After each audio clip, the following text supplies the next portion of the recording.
Happy weekend, Nourish fam.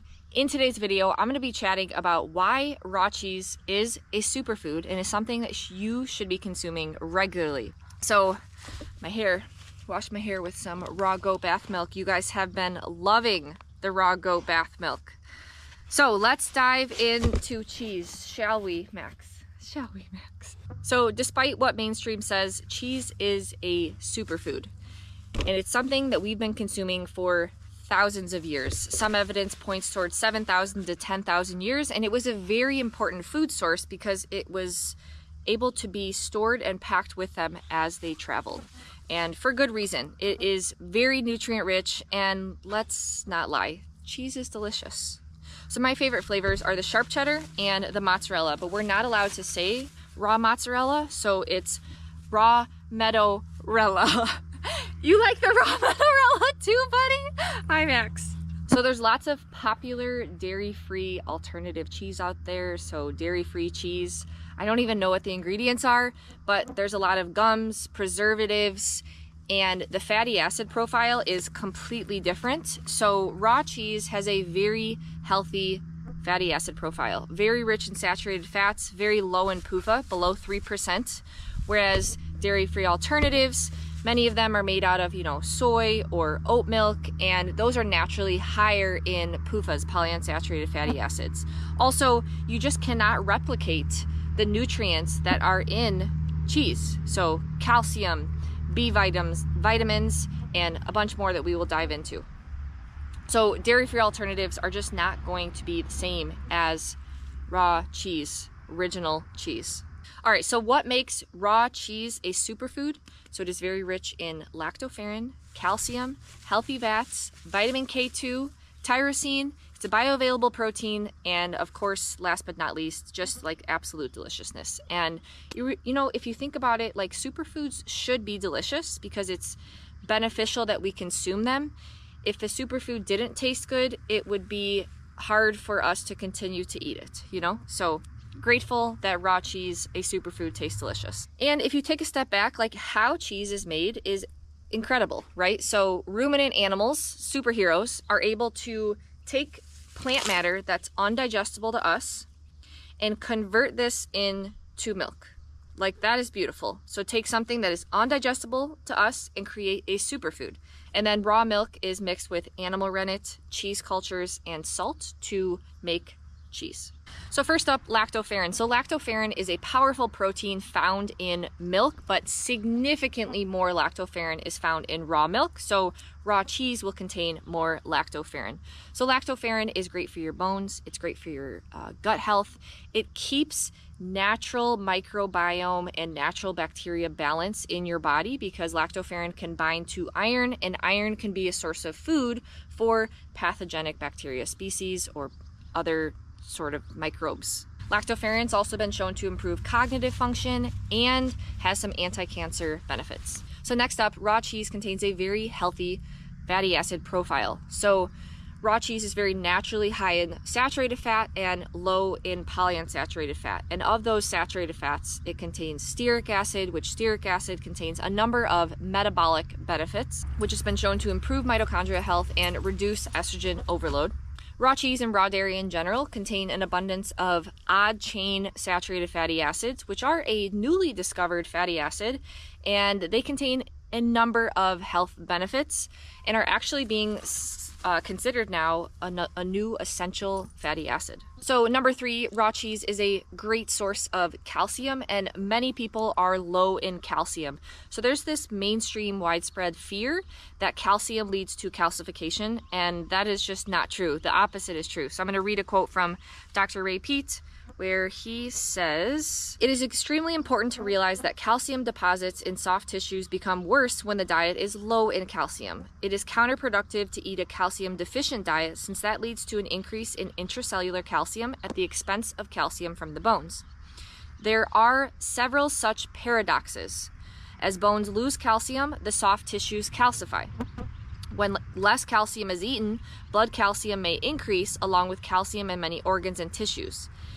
If an organ such as the heart is deprived of calcium for a short time, its cells lose their ability to respond normally to calcium, and instead they take up a large toxic amount of calcium.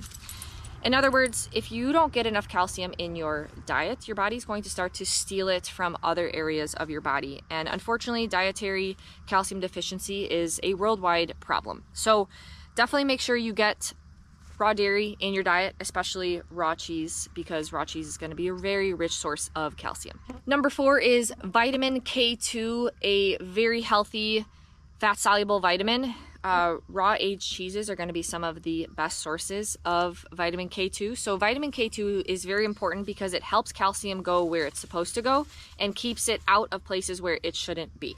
So one study found that those with the highest intake of vitamin K2 had the lowest risk of cardiovascular problems and arterial calcification. Vitamin K2 also plays an important role in the regulation of blood clotting and mitochondrial health, as it is an important part of energy production, making sure to retain proper redox balance in the cells. Number 5 is tyrosine. So tyrosine is an important amino acid for a number of reasons. First, it is the precursor for certain neurotransmitters like dopamine, epinephrine, and norepinephrine, and so it plays a very important role in mood, also cognitive function, and stress regulation. Tyrosine is also a precursor for thyroid hormone, and thyroid is the master metabolic regulator for the whole body, and so increase in tyrosine consumption can lead to improvement in overall systemic metabolism, which is good. We all need more energy production. And number 6 on the list is a probiotic. So many people don't think about this, but raw milk contains very beneficial bacteria,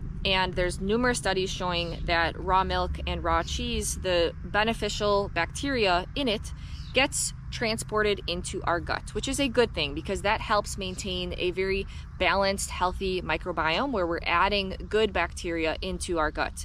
Now, unfortunately, pasteurization destroys all of that beneficial bacteria, so we definitely want to be sticking with raw cheese whenever we can. In fact, raw cheese consumption has been associated with higher levels of short-chain fatty acids, presumably because of that beneficial bacteria. And short-chain fatty acids are the energy source for the cells that line our gut.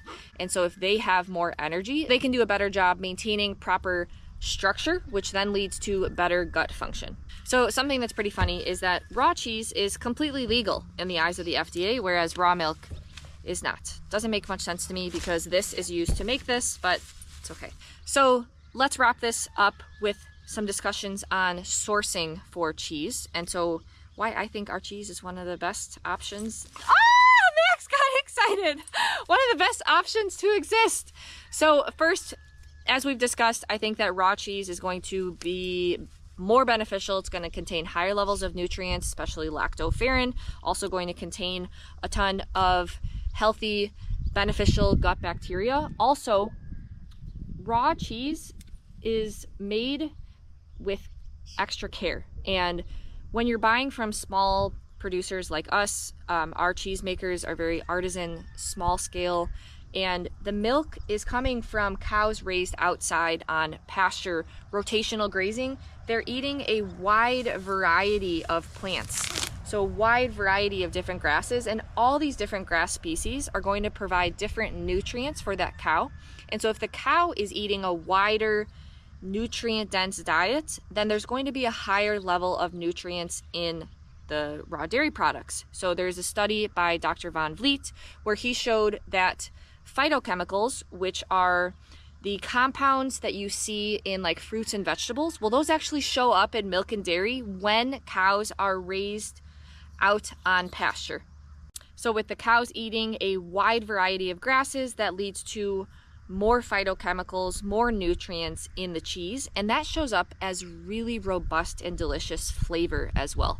So that's another reason to source raw cheese from cows that are raised appropriately. So knowing where the milk comes from for the cheese making process is very important. So ours 100% grass-fed, vaccine-free, rotated out on diverse chemical-free pastures. Unfortunately, a lot of conventional cheese, it's made from milk from cows that are raised in a CAFO, confinement animal feeding operation, and a lot of those can use genetically modified corn and soy as the feed source in addition to sprayed hay, and the confinement feeding operations have to use insecticides to keep like fly populations down. So knowing where the milk is coming from for the cheese is very important. The next thing to consider for sourcing is A1 versus A2. So Dairy milk contains 2 types of protein, whey and casein, and of that split, so it's 20% whey and about 80% casein, and casein contains a number of different varieties underneath it, and one of them is the beta casein, and that can come in A1 versus A2.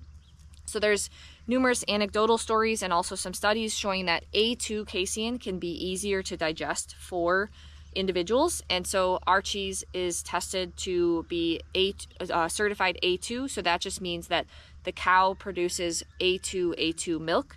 Not all cows produce A2, so a lot of the modern Holstein varieties are A1, and so if you have issues with A1 casein, you definitely want to try to find some A2 cheese. And the last thing to consider for sourcing is the type of rennet used. So cheese requires 4 ingredients: raw milk, cheese cultures, salt, and rennet. So traditionally forever, animal rennet was used, and then Pfizer came along in the early 1990s and created something called FPC, and it is derived from genetically modified organisms. And so personally, I do not do well with cheese that is made from like microbial rennet or vegetable rennet.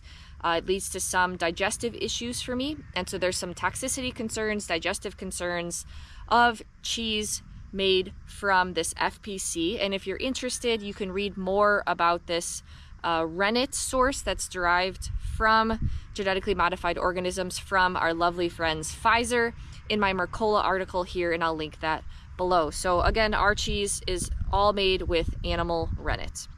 All right, that about wraps up today's newsletter. I hope you guys enjoyed the benefits of consuming raw cheese. If you get it from us, awesome, or find some local cheesemakers in your area. And remember, for this next month, Customer Appreciation Month, so you will receive either some raw goat bath milk while supplies last, or some 100% grass-fed, vaccine-free ground beef as just a small token of appreciation for you guys just sticking through this tough time with us. So hope you guys have a great rest of your weekend, and I'll see you guys in next week's Nourish News.